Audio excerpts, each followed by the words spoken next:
নমস্কার বন্ধুরা, আমি তনুশ্রী। আজ বানালাম নিরামিষ দুধ শুক্তো। তো চলো তাহলে শেয়ার করে ফেলি আমি কি করে শুক্তোটা রান্না করলাম। প্রথমে কড়াইতে পোস্ত, সাদা সর্ষে, কালো সর্ষে, রাঁধুনি, পাঁচফোড়ন, তেজপাতা শুকনো অবস্থায় ভেজে গুঁড়ো করে রেখে দেবে। তারপর আবার পোস্ত, সাদা সর্ষে, কালো সর্ষে, রাঁধুনি, আদা, লঙ্কা, মৌরি সব একটু জল দিয়ে পেস্ট করে নিয়ে রাখবে। তারপর কড়াইতে সর্ষের তেল দিয়ে বড়ি ভেজে নিয়ে তুলে রাখবে। তারপর ওই তেলেই আলু, উচ্ছে, রাঙা আলু, পেঁপে, গাজর, সজনে ডাঁটা, কাঁচকলা, বেগুন এক এক করে ভেজে নেবে। তারপর পাঁচফোড়ন, তেজপাতা, শুকনো লঙ্কা, রাঁধুনি ফোড়ন দিয়ে ওই বাটা মশলাটা একটু নুন দিয়ে কষাবে।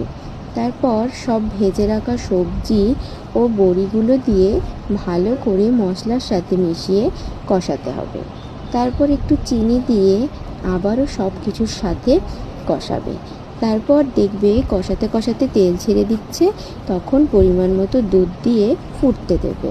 যখন সব সবজি নরম হয়ে যাবে, তার ঝোলটা একটু গাঢ় হয়ে যাবে, তখন ঘি ও গুঁড়ো মশলাটা চিনি দিয়ে নামিয়ে নিলেই রেডি হয়ে যাবে এই নিরামিষ দুধ শুক্তো। একবার এইভাবে ট্রাই করো বাড়িতে বানিয়ে, ভালো লাগবে। আর ভালো লাগলে অবশ্যই একটা লাইক, কমেন্ট, শেয়ার করতে ভুলবে না কিন্তু। ও আমার সাথে যুক্ত হয়ে যাবে আরও এরকম ভালো ভালো রান্নার রেসিপি পেতে। নমস্কার। আর কমেন্টসের মাধ্যমে অবশ্যই জানিও কিন্তু তোমাদের কেমন লাগলো আমার এই ভিডিওটা।